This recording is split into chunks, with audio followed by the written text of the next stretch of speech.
Blog Talk Radio. Greetings and welcome to the Sales Sense Reality Talk Show with your host, Mike Krause. Mike has sold over $100 million in sales and offers Fortune 500 strategies, tactics, and tools to sales professionals and business leaders. He created this show with one thing in mind, for sales professionals to share their secrets with each other.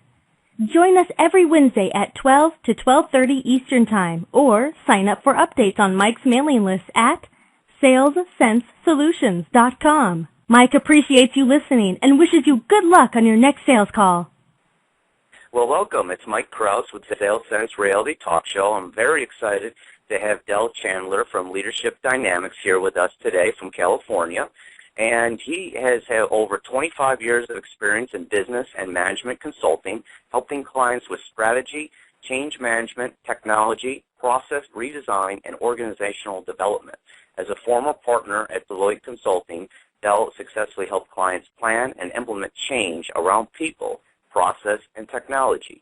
He has extensive industry experience in energy, healthcare, financial services, telecommunication, and manufacturing. He's earned his degree from San Jose State University. So, Del, without further ado, how is California this morning? Well, good morning, Mike. Actually, this morning it's rainy. It seems like we're not either getting out of winter or spring is coming in very, very wet. But a beautiful place to be. Absolutely. I'm in New York, so New York meets California, so that's a good place to be. And we have the similar weather, like I mentioned in our pre-call here.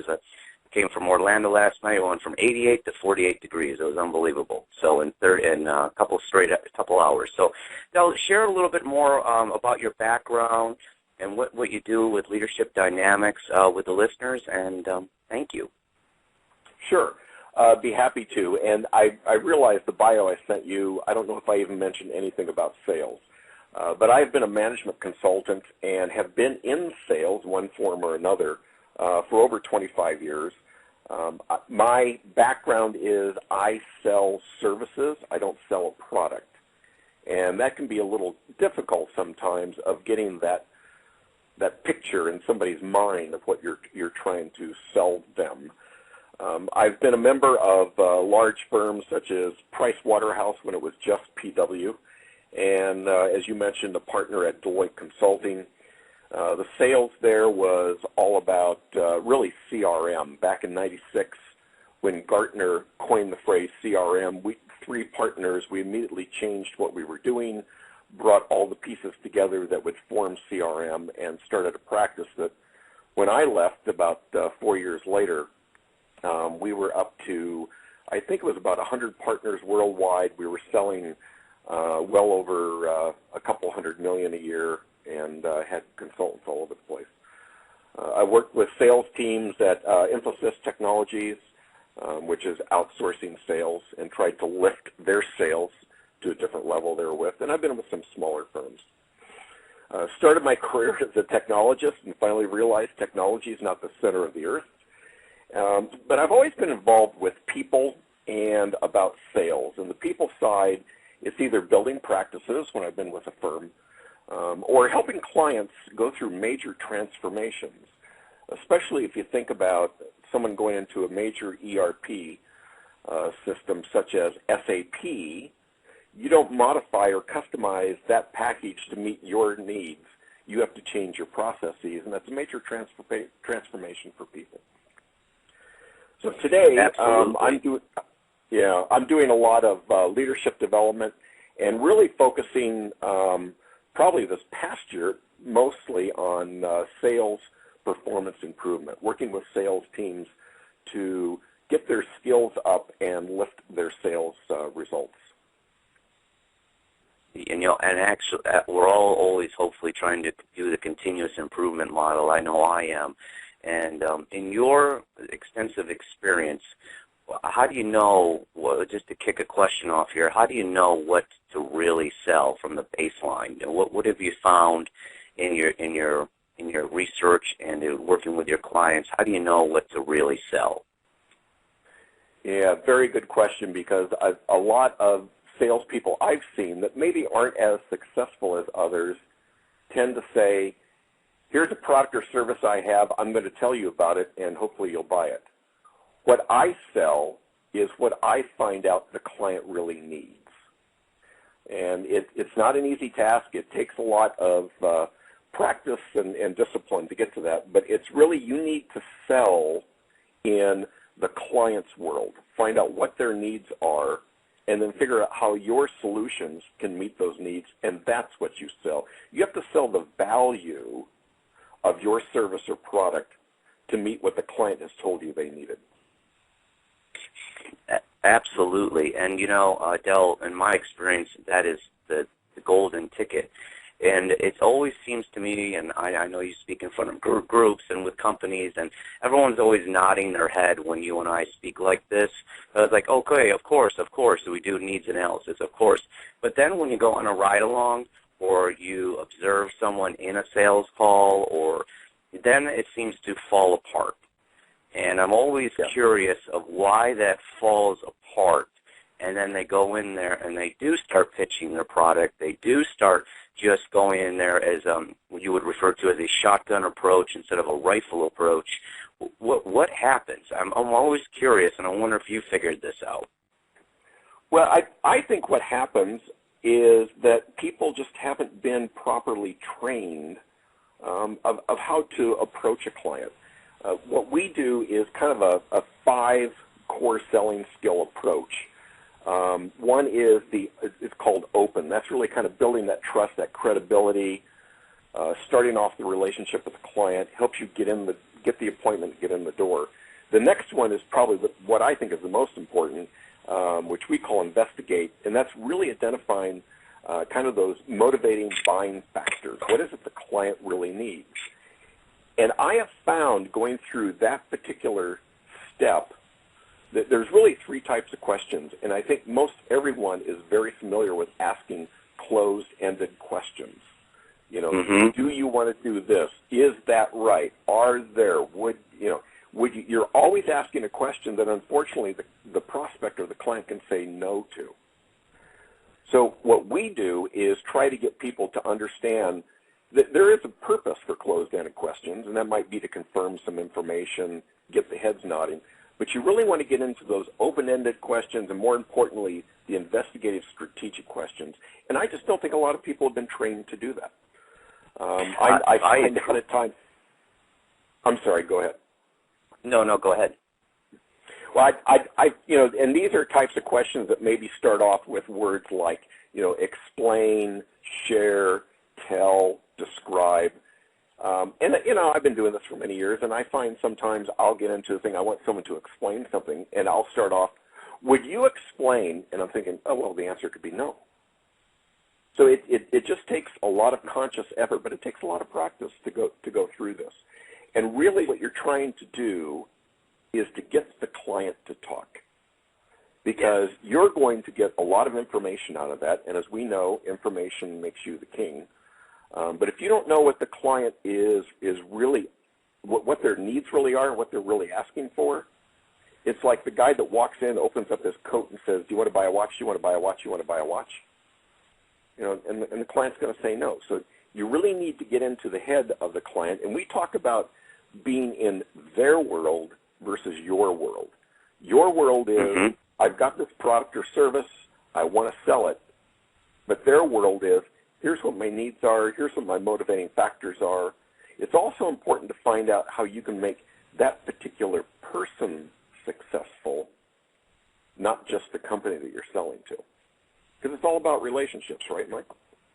Yeah, absolutely. It does come down to the relationship, no matter how hard or what great widget you're selling that day. And I do like your analogy of the New York City guy opening up his coat and with a bunch of shiny gems, because it happens all the time. And you and I can laugh about it, but then when you really go out into the sales call and the sales environment, you help to try to develop sales teams and approach. They don't know the difference between an open-ended question. They don't know the difference between a closed-ended question. And they think they're asking the right questions. And then we play this cool little exercise in class is that we line two teams up, and it's kind of like an objection handling. And You just keep asking questions, and it's very rare that person can go after one question. They might just say, "Oh, tell me a little bit more about that," and then that's it. And it's almost like I refer to two types of people: order takers and sales makers. And you have to be on that sales maker side. Anyone can go out there and fill out a form like you sit in the doctor's office and put all the data in there. But to get the blood pressure and all your vitals, you really got to ask a lot of questions. And part of that, Mike, is also being prepared before you go on the sales call. What's the purpose of the call? Have you done any research about who you're going to be meeting with? Anything in the news that you can figure out? Maybe you can see here's some real pains they have, or some needs. They're going through a major change, whatever it may be. The real thing that I'm finding right now with sales teams is, I think a lot of the even the business managers, but a lot of sales managers, all of a sudden the heads are coming up out of the sand. They're looking around and going, well, maybe the economy is getting better. How do I get my team ready to really pounce on this upturn? I was just in Ireland doing a sales training for a client of ours over there. We have a business associate that does a lot of the EMEA stuff. As a matter of fact, she actually lives in Ireland. And this is a company that has been somewhat successful. They've been around for 10 years, 11 years, and they are basically, their industry is all about online media. They have a online newspaper. They have advertisements. They have something similar to eBay, something similar to eHarmony and all this stuff. And they're like number 1 or number 2 in their categories in all of Ireland. But they're saying, the Irish economy is coming back. We want to be ready to make sure our competition doesn't get a leg up on us. So I went over and did a sales training for 17 of their salespeople. And it was interesting. Number one, a lot of them didn't do a lot of research beforehand, so they didn't know, the person they're going to meet, what the needs of the company might be. And then I always walk in with a set of maybe 5 questions. Here are the things I really want to make sure I know before I leave. And then going through, like I said, the investigative questions of trying to figure out what is it the client wants. One of the things that they try to do is find out, is the client working with any of their competition? So a question they usually say is, do you have someone you're working with currently? Well, the answer could be yes or no, but that doesn't get you much information. So maybe a better question is, who are you working with currently? Describe the results of working with that group. Explain to me the success you've had. Those types of questions where you're really getting more in-depth and really learning something about what the client wants. The other thing is when you start asking these strategic investigative type questions, you're really kind of identifying the reason that you're there, and the client thinks, oh my gosh, they're halfway intelligent. It's not the same type of sales call that I've had before. But it provides you more of that high quantity and quality of information. You may even find out something that's going on that you didn't even walk in the door to find out, that maybe that's going to be another upsell that's going on. So it builds value for the client and for you. And, lo and behold, you may even determine what the client's real needs are, so you know what to go back and sell. Absolutely. And, Del, you hit one of my big passions is prep. That is one thing that I've always prided myself on, is doing prep before meeting a client. However, I find in my studies is that a lot of salespeople don't. They just kind of go out there and wing it throughout the process. And, boy, you definitely, when the client knows that you've been on the website, you've printed out some website, you've prepared, you've got a separate folder for them, you're on time, etc., it just dials that relationship up right in the beginning. And I'm a big believer. We concentrate on so much on how to close business, what to say, how to, put the person in the quote-unquote box to get the signature. But on the other hand, I'm a big believer that it's in the opening. It's not in the close, and it's in that first couple of seconds that people can read you and they know. Do you agree with that, Del? Yes. Oh, absolutely. Absolutely. And just get kind of the very common little things make a big difference. Walking in the door with a smile on your face. I usually have a little brochure or a folder in my hand that has client information in it. It may be the same little folder I use for everybody, but at this instant it has their information. I open it up and start reading things, or I refer to it, and the client says, oh my God, this person's done some research on me. And it's amazing how much of your competition doesn't do that. It floors me, which means, Mike, you and I could probably have a heck of a lot of business if we just had more time to be out there marketing ourselves. Yeah, absolutely. Maybe we shouldn't be telling people. But no, I'm very big into sharing the information. Oh. And something you brought up, I think, is very important. Also, is objection handling, because that's going to happen right away. And so one of the things that we talk about is it's not so much closing the deal, but maybe confirming or gaining agreement.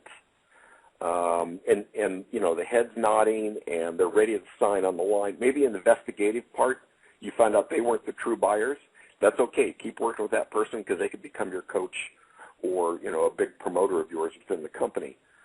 But if you get to the other big thing that we always talk about is objection handling. And you got to learn, you got to practice this a lot. This is part of preparation. What do you think are going to be the types of objections you're going to hear? What does that objection really mean? Like somebody says the price is too high. Well, is it really the price is too high? Or maybe they haven't seen the value yet of what you're trying to sell them. So I have really, the request is like go back and articulate the value because I don't see it yet.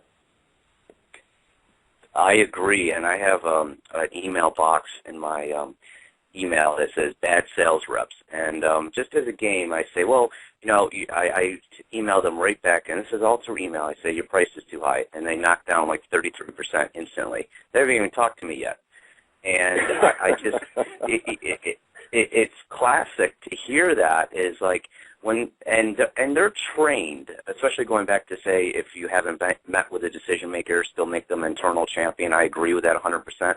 But they're trained in the boardroom to say, well, try to get the lowest price, try to get the lowest price, try to get the lowest price. And unfortunately, the bad sales reps ahead of myself and Dell and the rest of the great group is paved the way for discounting. They have paved the way to train the client to always negotiate price no matter what. You could have an awesome service, and they'll still going to ask you, can you do any better? Right. And going back to what you said too, Del, an expert salesperson or a sales professional will always know the objection handling. I mean, there's only a handful of them. It's going to come down to price. It's going to come down to service. It's going to come down to maybe a bad experience in the past with you or, you know, something. It's going to be a common thread with the objection handling, and you should have those rehearsed and ready to respond to.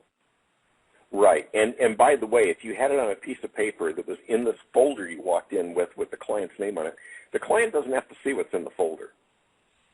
And if you need a little cue that sets you up to answer something, that's fine to have it there. You know, another thing that I hear that's a big objection is, well, you know, we've never really done it this way before. So I don't know if we can make that change. Well, that's all about risk. You know, they're very concerned. So again, you got to go back and talk about the value. Maybe depending on the type of product or service you have, you can talk about guarantees or talk about assurances. And then the other thing is always bring up other client or customer testimonials. That is a big factor. And I always have a list of a couple names that if the client says, well, I need to talk to somebody, man, I just quickly, you know, give them that information. I had a client one time that said, well, you know, we kind of want to do this, but has anybody else done it? And I said, yeah, here's a couple names and phone numbers. And the guy said, well, I'll get to them next week. I said, no, wait a minute. How about if I call this guy right now? We'll talk to him. And he kind of looked at me. He said, well, can we do that? I said, I don't know. Let's give it a try. Well, luckily, my client was sitting at his desk and was very amenable and just started talking. And I just sat back and let the two of them talk. It closed the sale. That's right. And reflecting on that, Del, you controlled the sale. And that's another thing is I find that sales professionals out there kind of let the client control the sale. Like he said, hey, I'll call them next week. And you said, well, how will we call them now? And look what happened. You know, right. It's that one little second, because we all know the minute we leave the room, they're on to the next task. They're not sitting and reflecting how great of a conversation they just had with Mike and Dell. We're dealing with busy people, high level, goal achievers, and they're on to the next task. They're not going to sit there and reflect on the sales call that they just had. So, Mike, this brings up another important thing. It's you need to be cognizant of your intent versus your impact. Intent is what you meant to do. Impact is what you did. In the example I just gave, my intent was to get that prospect to understand other people have gone through this. There's not as much risk. But the impact was the fact that I had somebody in my back pocket I could call instantly. And I made the change in that prospect's view of what they can go.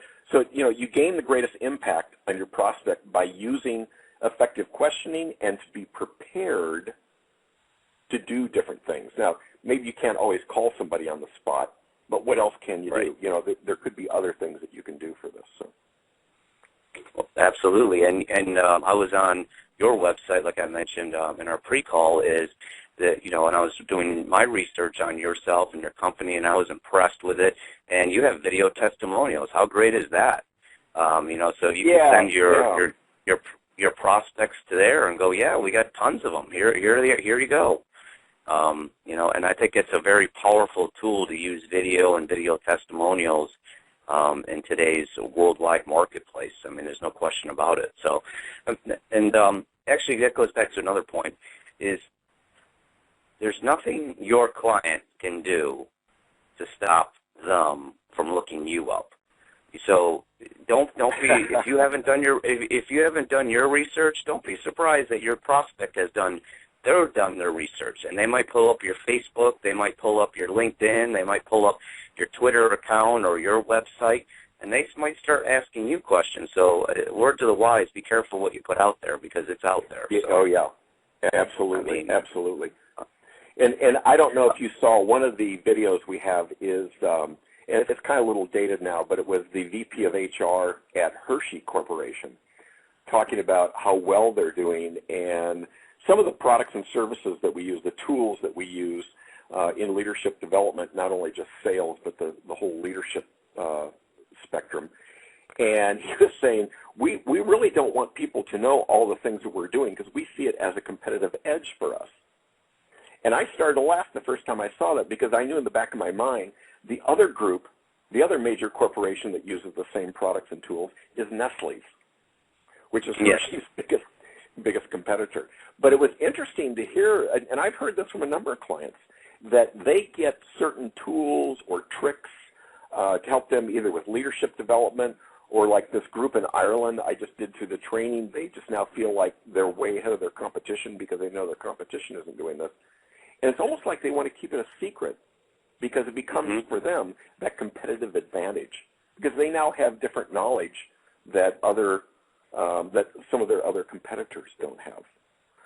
I also agree, though, be careful, because a lot of your prospects or current clients are probably out doing some research on you also, and you just need to be prepared for certain questions or whatever's going on. Absolutely, and that is interesting. When that just means you're delivering great content, great solutions to your clients. That is that you're delivering a huge amount of value that they're so prideful of it that they want to keep it to themselves. I mean, that speaks mountains to you and your accomplishments there with major companies. And I do find that sometimes people like to have those little secrets, Yeah. Yeah. Now, go ahead. No, go ahead. Well, I was just going to say that it all gets back to, and you used the word, a sales professional. There's things that you need to know and do about your client, but there's certain things that you need to be careful, I guess is kind of the right way to look at it, to be careful of how you present yourself to the world. right now, most everybody has a website. They're on Facebook, LinkedIn, maybe they're on Twitter or stuff. Just before you do something, think ahead about, do I want my best customer to know I just did this? And if the answer is no, don't do it.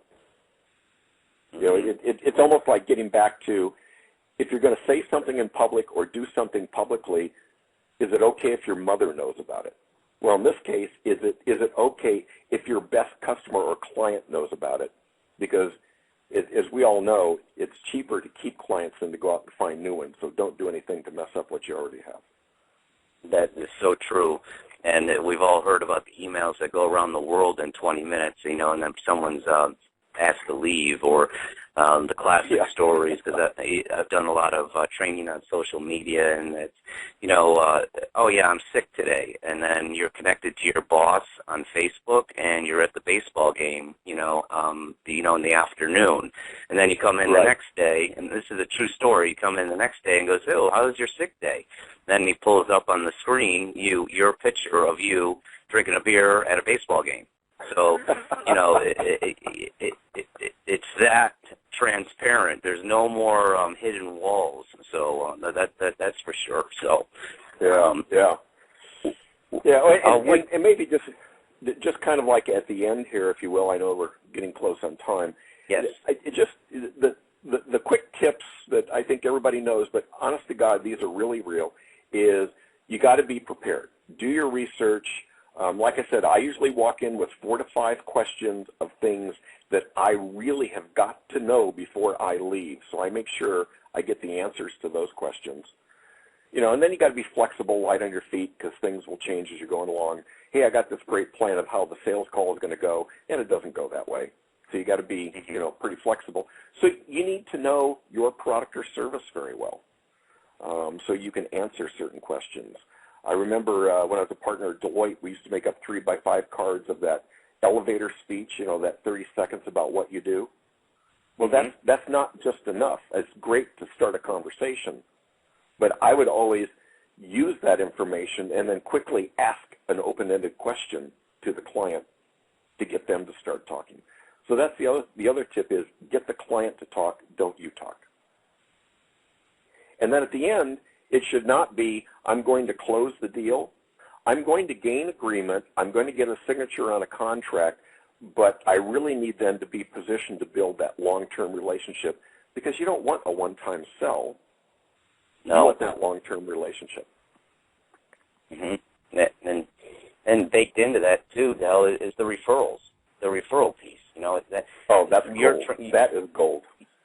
Yeah, you might be in a transactional relationship in your sales process, but on the other hand, that relationship's going to keep going, and that person is going to talk to others, et cetera, et cetera. So, I mean, that's just key. So tell the listeners a little bit more about how they can reach out to Del, and you know, and then we're going to close down and I'll summarize and tell them a little bit more about how they can reach out to you. Okay, great. Thank you. So the company that I work with is called Leadership Dynamics Incorporated. Our website is www.leaders, L-A-D-E-R-S, -inc.com. My email address is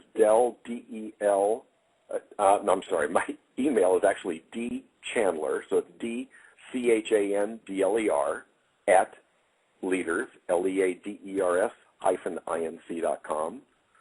Our office number in California is 925-831-9100. We're on Facebook. I get on Twitter periodically. I will just say right now I am lucky, thank you God, very swamped with work, so I don't get a lot of time. But I do definitely keep up with emails, Facebook, and trying to always keep our website fresh from advertising marketing. Yeah, it's a beautiful website. He's got some great examples of video testimonials. If you're not doing that yet, I encourage you to follow their model. It's very, very powerful. And, you know, just to summarize what Del kind of said a few moments ago, you know, to the sales professionals listening is, you know, be prepared for that call. Do your due diligence and your research. Be flexible in your call and kind of go in there with a game plan. Have the knowledge down of your products and services. Practice what Dell says, the 80-20 rule, or just listening and asking open-ended questions. That'll create the dialogue, and that'll uncover the needs of your prospect. And then also gain agreement at the end, and then practice a lifetime relationships. Don't sell your client once. Sell them over their lifetime. So, and I really have enjoyed learning more about Dell, Chandler, and leadership dynamics this afternoon. And I appreciate everyone tuning in, and I wish you good luck on your next sales call. And Dell, thank you so much for taking time out of your busy day. Well, thank you, Mike. I really appreciate it, and I would really like to keep in touch with you. So let's keep our relationship. Absolutely. Absolutely. Thank you, Dell, and enjoy the rest of your day. All right, you too. Thank you very much. Yep, bye now.